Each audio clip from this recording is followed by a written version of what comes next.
The NFT bubble has finally popped. You can now pack up your bags and go home.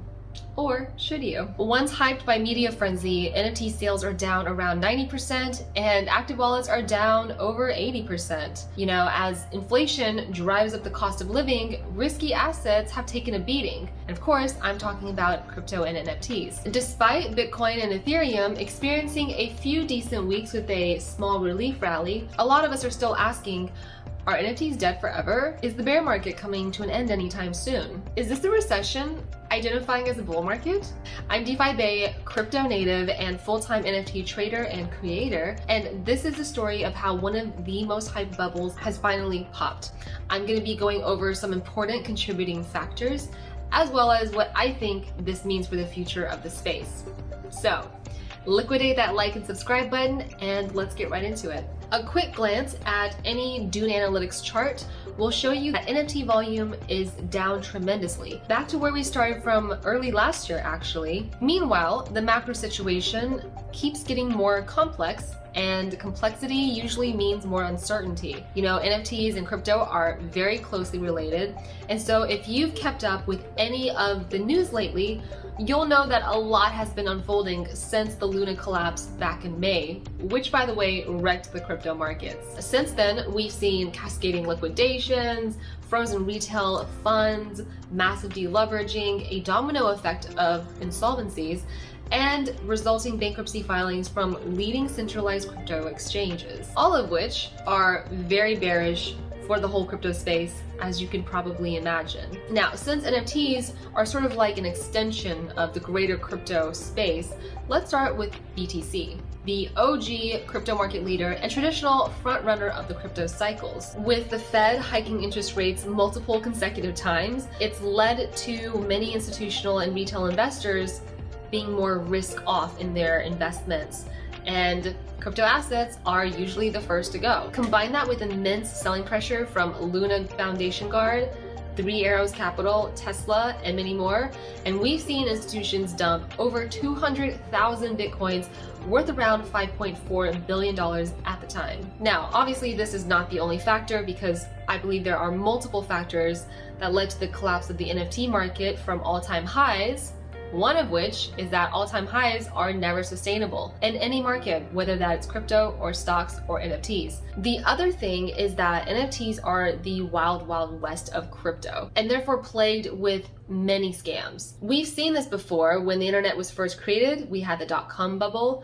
We saw this with cryptos during the earlier adoption cycles, especially via ICOs and Ponzi shitcoins. Now we're seeing it play out in a similar fashion with NFTs. You've got the influencer and celebrity pump and dumps, you've got rugs, basically sucking the market dry. And unfortunately, these are all part of growing pains of adopting new technology and its uses. And after an exhausting year of media frenzy hype and money printing, I think most people are burnt out and sucked dry. They've been scammed one too many times, lost too much money on influencer pump and dumps, been rugged too many times, and the influx of real creators has dried up in an increasingly cannibalistic market. Every project that's come out recently now resembles a low-effort Fiverr copy-paste of previous models that end up being a game of hot potatoes with flippers desperately looking for volume. There's just too much outside risk for diminishing returns right now. There were a lot of expensive lessons to be learned, and a lot of people couldn't afford tuition long enough to survive. For examples, you can watch my previous video here for the lessons that I learned from trading NFTs full-time, plus all the different influencer and celebrity scams that were rampant in the space. In any case, the sentiment and narratives are no longer as appealing. Fast, easy money is a thing of the past. The casinos kind of run dry at this point, and fresh original ideas are no longer as common or welcome. But does that mean the technology itself has changed?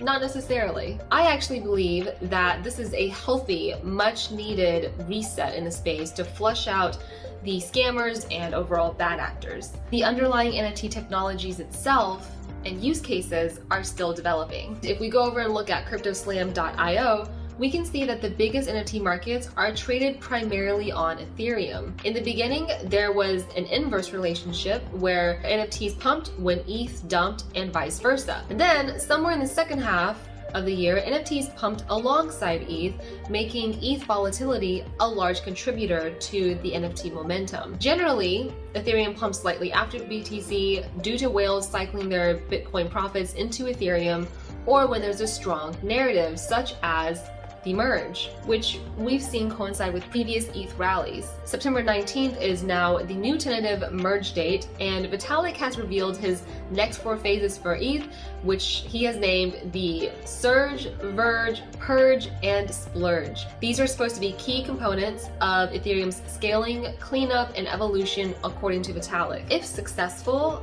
I think it would be very bullish for Ethereum and the whole NFT space. As a speculative new asset class, a majority of the previous pricing was 90% hype and 10% value. And when the hype gets washed out, you're left with the base market value. And value is, of course, whatever the market decides. If you think selling JPEGs for thousands of dollars is crazy, you're missing the point. It's no different from sneakers selling for thousands or fine art selling for millions of dollars. This technology is going through its first real round of battle testing and will continue to be developed and adopted because there is a lot of utility that has largely been unexplored. For an explanation of NFT utilities, watch my video here. So, will there be more regulations? Probably. Will it be bad for the space? Yes and no. Did celebrities and influencers kill NFTs? They've certainly helped suck the space dry. Should you like and subscribe? Only if you enjoy alpha. Are NFTs dead forever? 90% of the projects are, but the space as a whole, not as long as people keep innovating and building, creating through the bear and bull market cycles. I truly believe that there are still so many areas that have yet to fully benefit from this technology, like music NFTs, which you can learn more about in this video. But right now, the tech and adoption is just not there yet. There's still too much onboarding friction and user experience friction. If you think about the underlying NFT technology, the blockchain, it's actually seen one of the fastest technology adoptions in history, with over 114 million Bitcoin accounts now versus 3 million just 7 years ago. And with future hyper-tokenization of the real world into digital, everyone's going to be able to invest in crypto and NFT startups, not just venture capital firms or high net worth individuals, aka millionaires. These crypto markets are going to have liquidity like the stock market from day one. And if you don't like the volatility of a startup investment, then just don't do it. I truly believe it would be a better use of time and resources to focus instead on education and risk disclosures, instead of having these stupid restrictive bans that just exacerbate social inequality. Either way, investors who have taken the long view with crypto have historically been rewarded. Once you realize that everyone is playing a different game with different starting points, risk tolerance, resources, timelines, you'll be able to better adapt your own market strategies. And the longer you can extend your timeline horizon, the better off you'll likely be. Manage downturns, extend your time horizon, take profits along the way, protect your capital, and above all else, smash that like and subscribe button. So that's it for this video, guys. If you've taken away anything, I hope it's being able to see why NFTs and the underlying technologies are here to stay. Thanks for watching. I'll see you in the next one.